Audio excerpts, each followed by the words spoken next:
up for the Florida Mayhem. Let's go! Now Florida is coming into this match led by the big man Swoosh. Look at Tim's shoulders. Maniton's got the wiggle down. Now Florida, they've lost both their matches. They fell to London and Boston, but they did manage to take a map off the all-Korean lineup from the London Spitfire. It's a sideshow. They'll need to get everything on the same page if they want to take down their opposition, though. It's time to introduce arguably the strongest team in the Overwatch League. Give it up for the Seoul Dynasty. Seoul coming into this match unbeaten so far with a 2-0 record. First, they took down the Dallas Fuel on our opening day in an epic 2-1 match. They went on to defeat the Gladiators 4-0. So, Bren, let's talk about Seoul. Why is this such a juggernaut squad? So it's not just the fact that they've got masterclass players. Seeing them play at the regular season so far, what should we know about these guys? Because they've been around playing in South Korea for quite a while. Yeah, Guido's been with this team for quite some time. He's actually known as the Apex Season 3 Finals MVP for his play on Tracer in that particular match, but also throughout the whole season. These teams, here's a look at our starting players. Florida Mayhem, Seoul Dynasty, ready to go right now. Let's send it backstage to our casters. We got Mr. X and Uber. With Dorado. But you do have some new faces, right? No, Guido comes in, he will probably play support like the desk alluded to. You have just forcing him back a little bit. It'll be Maniton going through this archway underneath. You can see leading the charge as Tavik is able to pick off one. He needs to have a monster series if Florida's going to contend, right? I mean, Tavik can play so many different heroes at a high level. Seeing his Widow play now. We've been waiting for this for a while. You know, we know Tavik, everyone's talked him up, but we've only been able to run on the defense. So Seoul had nothing to really defend with. Now it's going to be more aggression. Look at the preemptive use of the Valkyrie coming forward here. Zebasai was hoping for something a bit more, but the damage has been done. Yeah, they pop Valkyrie, they push on through that right-hand side. They're able to pick up 2 kills, then start their way back towards the cart, but it's going to be Jaehong using his own Valkyrie, bringing 2 members of Seoul Dynasty back into the fight. May have been a little bit too early on the Valk for the Florida Mayhem. Zebo's able to bring Logix and Zupe back in, but see if that's enough. This has been good stuff so far. No one's been able to really tinkle Tavik at the moment. You saw maybe a token attempt by Fleta to get up towards him, but it's not been enough. They get the checkpoint, and the Transcendental was also used by Guido. Seoul Dynasty go through both of those, essentially unscathed after that first little testing of trading of blows. Tavik might be in trouble though. He's cornered in this room, maybe slightly out of position. Gets the health back for the Primal Rage. He's going to be pasted up against the walls. One of the more macabre minerals you're going to see in this game. But still, it's just the one. Swoosh now falling to the tactical visors. So we are seeing Seoul dig deep in the pockets here for some ultimates, man. Yeah, Zebasai does use Valkyrie. He's able to bring 1 member of the Florida Mayhem back up into the fight. The payload still advancing here as Maniton staying alive on it. Tavik is in such a tough spot, just shooting up after the high ground. Not many angles he can go to. You see Maniton there launching a self-destruct into the sky. He hits those. Yeah, Fleta hits those. Tavik actually takes out Jaehong, so Seoul, they'll lose their mercy. There you see Fleta able to take out Tavik. Knew he was roaming around in that courtyard. Fleta with another. Oh, make it 3. Yeah. The guy's got too much space to work with. You can see that the rest of Florida, when Fleta knows that Swoosh is actually jumping back down to the rest of his team with half He's going to get his now. He's going to use it. So Mayhem going to get a ton of vision. It will be the same thing out of the side of Seoul Dynasty. Zebo does have this Valkyrie for the Florida Mayhem. We'll see when he uses it. He's going to use it to attack.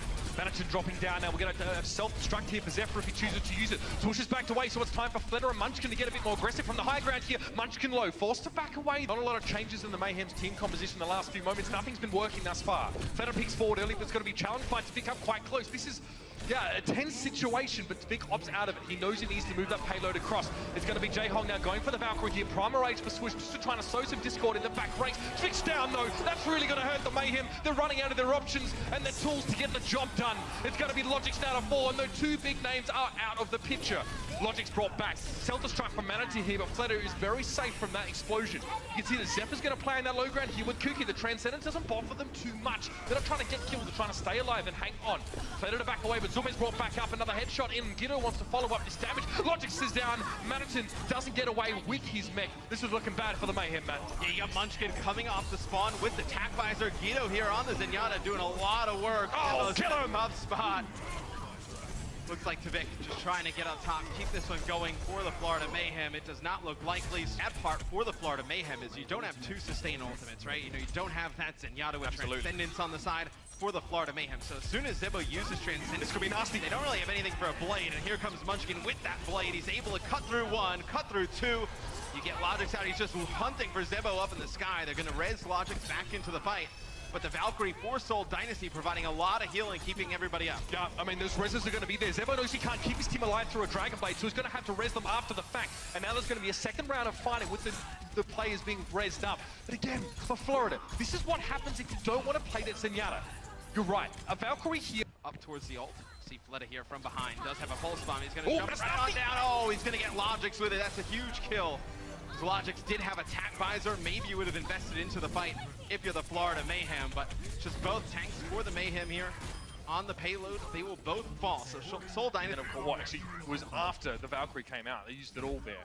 Soul have a bit to work with Vic going down. They've already got a man advantage, so the ultimate advantage surely is going to give them the edge of this fight. Zupe down, Zebasai soon to follow. Both supports fall to the hand. The keen edge of Munchkin as he makes sure he locks onto the key targets and delivers them a very, very swift demise. Yeah, once they get that early. For the Mayhem side so far, self-destruct from Manhattan doesn't gain him anything. If Fleta still has room to breathe, there's no tanks going to be jumping on him right now. This is all Fleta's playground, but he's not connecting the shots. He has to do this. Zebo falls. Zipper gets a little bit of a better self-destruct than the Mayhem are able to, and Logix finally falls to Fleta, who just really was able to sit out in the open and take whatever shot he wanted. Play cocky, because he knew he had the opportunity to do so. Swoosh, I think, is looking for him now, but it might be a little bit too late. The damage has already been done by the free-flying Widowmaker, and Manhattan, the last man on the payload here. An attempt for Swoosh to drop back in. The last vestiges of his anger have now abated. It's Vic forced to recall off of it, and that is going to be the job done. Seoul Dynasty with a very commanding first map, despite being slowed down. You can see even when they're losing fights, they're trying to draw ultimates out of Florida. Florida are very nervous. They're ready to let those ultimates go just to stay in the game. Yeah, once Florida's in a position where they have to keep bodies on the payload, just a ton of space opens up for Fleta to go off in the Widowmaker there at the end. I mean, there's food for thought here. It's safe to kick things off. Now we go on to Horizon. Lucy actually is a pretty decent Widowmaker, so he can definitely open up some space. Okay, so the Mayhem are testing this point. They're trying to pull the Dynasty off the high ground. They almost gave up a tick. Munchkin actually goes down in doing so. Perhaps the Dynasty have given too much time to the Mayhem to make this happen. They get a tick, and that's not supposed to happen at all. And still, they're going to push on. And now you've created some space for Zebasai because you force this fight on the point. This is going very well for the Florida Mayhem. They get a D-Mech on the Zephyr to Vic picking up another kill. So it looks like the Florida Mayhem should be able to take point A very... Oh, wait. And he revealed to Vic in doing so. This might actually make things hard for the Mayhem to make a proper push here. Aggression from Seoul Dynasty here, but Toby goes down early. This might be the opening they're looking for here. Seoul are kind of unready for this one. Vic's going to be waiting on this EMP for Jaehong to get out of ultimate, but he doesn't quite connect it. He doesn't get rid of the shield off the Zenyatta, but it may not matter at this stage. Zebasai has pole position, he has high ground control, no one's contesting him right now. He's in a great position to do damage, he just needs to connect these shots. Dragon Blade for Fleta, he needs to try and break the deadlock. Jaehong was still sitting pretty safe back in the corner, and you better believe this guy's going to deliver. He found Zebasai and Zupe there with those 2 kills. A fight that any other team would have lost. The Dynasty dig their feet in and hop. The fight Fleta as well. You have to wonder, you use the EMP, you know Toby's coming off of spawn. Why not try and spawn kill a little bit of your Tavik, get that EMP on him. Then there's no bounce for a ton of just damage right in your face. As you see, it's going to be Fleta using that Rip Tire. Oh no. Takes out Zippe as he's using the Valkyrie. I feel like you're relying a lot on Tavik to get up there. Toby! That's so nasty. As Toby damage boosting him most of the time as well. So they're going to lead through here with a sound barrier in the Dragon Blade, and they finally get Fleta. It's a big kill, and they get Toby with a pulse bomb. After using these ultimates, the Mayhem know they have to. Just get a little bit of time alone on the point is all they need. But Jaehong, who's on him? Absolutely no one. He's sitting safe, but Zebasai's going to fall. Manhattan got de-suited from his hand, and I think Swoosh is going to try and escape this one, but again, it's tough. It's not even safe up on the rafters here. Swoosh a couple more, and he'll be a done deal, and Jaehong was more than happy to sit back. Wait for his chance to come forward, and Logix just gets blown up. Sound barrier, try and get a good use out of it. There it is. Okay. The entire team benefits from the sound barriers, but that's the start they're looking for. Manhattan once again gets stuck. This time, Munchkin actually finishes the job. So he gets him now in a mini-diva form. Who's he hunting for now? Wants to probably finish Manhattan off. He sees Zebo, who's low in the backline, but Fleta's always going to be there. Zupe, again, another attempt at doing some work here on this Mercy, but he's constantly being cut down. He's getting no freedom. He can't go play the game, Matt. And Munchkin now will continue just to spray. I know it's hard to watch. This guy likes to flick and dodge around, but that's going to be it. The Mayhem have run out of gas, and they may have run out of it after the first. I mean, Florida has that Rip Tire, Whole Hog, and you have Swoosh with that Supercharger. The Orisa ultimate just gives that damage boost to everybody. With that bongo fan. Oh, Logix. First pick already. Picks, And just all this work of Seoul trying to get to the backline. In fact, they might commit to this fight because of the EMP. You can see Munchkin's already jumping on Zuppe, maybe getting position, but he was so low on HP. Ziff is going to fall now as well. Logix is starting to step up here on a very important stage. Jaehong only gets a supercharger with the use of his Coalescence there, so it's safe to say, value not achieved. Kuki gets caught out, Jaehong's got to be careful not to get staggered. And this is not a great look from Seoul right now. Seoul Dynasty in a lot of trouble, Mitch. You see Jaehong will go over to the Widowmaker, so you get a Jaehong versus Logix Widow battle. It's Fleta still with this EMP. Fleta needs to make a huge play and get a lot of value from this EMP. Okay, Logix misses the opening shot. He was trying to get rid of one of those Seoul players, but now he's going to have to deal with just getting some damage off from this side. But Munchkin's already found two. Swoosh and Zebo to go down. Logix is going to get pressured. Just a little opening is all the Dynasty need to press forward now. Tvik gets his 1 kill of that fight there. Fleta did use his EMP already, though. A defense matrix is going to make him a very sad run. The Trash Mouse is not able to get any damage done, and the Mayhem are going to be shunted off that first point. Finally, Seoul get on the move here. We're down inside 5 down. Again, a couple of shurikens in there, but we're noticing that Fleta's not really been able to find his targets. Now with a bit of help though, he's found Swoosh away with shuriken, claims the life there of the Winston player. Tvik hoping to get something with the Riptide, but it doesn't work out, and now Seoul are starting to turn a drop of water into an absolute flood. Manaton desuited there, got to be taken out surely in the next few moments. This seems to be it for Seoul. They found their rhythm. They don't even need ultimates in this fight, Matt. That's what's so astounding. They play it safe. They play it... They dove in there towards that later part of the map, and then you saw Zuppe use that Transcendence. Seoul just backed out a little bit, waited for it to wear off, and then just... I'll use this McCree to actually have control of the point, which is, in my opinion, where he can be strongest. Zuppe and Logix both go down early on, so Fleta opens up with a fantastic salvo of rockets towards that high ground. Now he's going to look for Tvik, who's obviously not being attended right now by his mercy. Zebo's going to fall to Munchkin here, and it's all the damage... Pressure on Tvik to win this one-on-one Pharah battle. Yeah, a lot of resources being put towards Tvik, and Logix, of course, on that Tracer. It's just not going to be enough. Fleta, it's 2 and 2 rockets. It just doesn't get any better than that now. Logix trying to avoid the rocket barrage coming down. But Fleta has left the Mayhem and Absol. They do use... Okay, so they use their self-destruct there on the Zephyr, but he gets taken out before he gets back into the mech. It is still Seoul Dynasty, though, using an opportunity here just to stop the advance of Seoul before it really gets towards the point. Again, a self-destruct could really make life hard for Fleta. He needs to dump that altitude now and get away from the blast. And, well, the bomb comes down sort of in front of the arch, so a lot of that AoE damage is kind of cut off there by the obstruction of the building. Manaton now has a bit of work to do to make up for that little play. He does get a sound barrier here. That was Zuppe letting that one go, and he's found Kuki. The damage just thudding into the big, brawny body of that big old Winston. Manaton's looking elsewhere. Swoosh has found at least a decent opportunity on towards Zephyr, but that Pharah battle is still a factor here. It's still something to keep an eye on. Fleta now is going to get jumped on by Manaton. Finally, Tvik gets some help in that fight, and finally it goes better for Florida. D-suit here on Manaton, though, and Tvik now has a bit of freedom to work here from up on high. You do have Jaehong, though, using the Valkyrie, bringing Fleta back on in. Munchkin's going to take out Swoosh. And... Oh, well, it's going to hurt in the morning. You know what? That's insult to injury, my friend. Yeah, Seoul able to take the point back here. Fleta using the rocket barrage takes out Zebo before he's able to get back apart. He falls to a pulse bomb. It's a long fight, and now the Graviton surge from Tvik. We need to see a difference made here, and maybe we have it.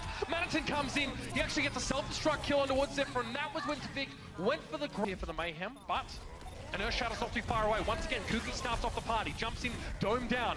Fleta now looking to try and get onto some of these tanks, and they found Swoosh. Managed to isolate him for just a moment here. He's forced to charge away, and he does stay alive. Coalescence from Zuppe there are aiding that healing in a big way. Fleta now a little bit low, needs to do damage to get HP. That's how Reaper works, and he's found Zuppe. What a big pick off, the more it goes down, and now it looks like Seoul are more than happy just to clean this one up. They've had enough of the fun and games. It's time to get the job done. Another death blossom from Fleta that doesn't amount to much, but you know what? It's more because there just aren't enough players from Mayhem left standing. That's gonna be it for the Florida Mayhem, but Seoul just spread out so far. They knew that grab was coming. They weren't able to get anything out of it. One more map. Yeah, I think Florida just needs to get on the same page a little bit more. We've seen some progress from them going into our last map. They do have, I know, the capabilities of potentially stealing this one. It'll be no subs on either side, obviously, like in this Pharah versus Pharah battle. Yeah, and now Tvik's got to deal with the fact that, you know, his assailant is actually being pocketed at this stage. Lands one, lands two, actually gets Zeverside getting involved again. Very aggressive mercy play coming out from Zebo, a bit like Neptuna, what we've seen from him so far. And this is a good spot for Tvik to do work here. Toby and Tvik. A 1v1, perhaps that we didn't need to. Transcendence out quite early. Now, what is this? Toby using the Valkyrie, he's able to get one. Fleta playing in a very different spot here with the Widowmaker. Somehow still alive. Just now he's got to get out. How is he alive? That's what's supposed to happen. He just swan dived straight over the edge, head first into what will normally be certain death, but it looks like the Mayhem are so busy dealing with the other threats that will see perhaps that dive composition. Cooking in the backline, what's he looking for? He's forced the transit of Supe already. Oh, you can't allow that to happen, but Supe had no choice. He would have died. There's only 35 seconds left. Soul put the Mayhem in a lose-lose situation, and Cooking's not done yet. Now the Primal Rage. You don't want to be stuck in here with a Primal Rage, Winston. Oh, that hurts. It hurts to watch. Swoosh and Seb are going to go down, and Cookie just cackling his way all the way to the... Gives you even more potential to clean her up. So, you know, if you're Flatter, you can even respect getting caught in a hole, which means you need to stay relatively high altitude. Oh, that is sick. As you see, it's going to be Flutter using that rocket barrage. Toby uses the Valkyrie. It'll be a Deadeye that comes out. Logix takes out Toby during Valkyrie. Zippe using the Transcendence. Logix just popping off here on the McCree, hitting a ton of shots. I wonder... It's not quite the same thing, my dude. Oh, there it is. Oh, that hurts so much. He gets a body grenade and he finds the gap between the shield and the wall. You see Kuki now using the Primal Rage. Stuck here for just a few seconds, but the dive comes on through. Florida, they were great at the beginning of this defense. They fall apart at the end. One Soul makes some changes. It'll be Soul in as well. Manitin will get demexed. They lose Zippe. Now thinks, oh, it's a pulse bomb there from Munchkin. He's able to get through Vic, takes out Swoosh. Which they will. They may not be set up. I like the use of the Reinhardt here, but Logix gets picked off. There was a split second. The shield was down for, and Flutter finds the kill. Now Soul are going to go in. That is insane. Flutter forced to back away, or at least choosing to do so for the time being, because look, he's just set up on the payload. Happy as Larry, of course, as Swoosh falls to Flutter here. There's no one there. The Mayhem were close, at least to erecting some kind of defense there, man. In that pick by Fleta forces Zippe to use the Transcendence just to keep Zebo alive, to bring Logix back into the fight. And after that, I mean, things just spiral out of control. They're forced to get back onto the payload. They have Munchkin in their backline. It's unacceptable, though. You've got a Reinhardt in such small areas here, and you're getting picked off now. I'm not saying it's Logix's fault, but Swoosh did drop the shield. Logix may not have even been behind it. One of those two is true, regardless. So good.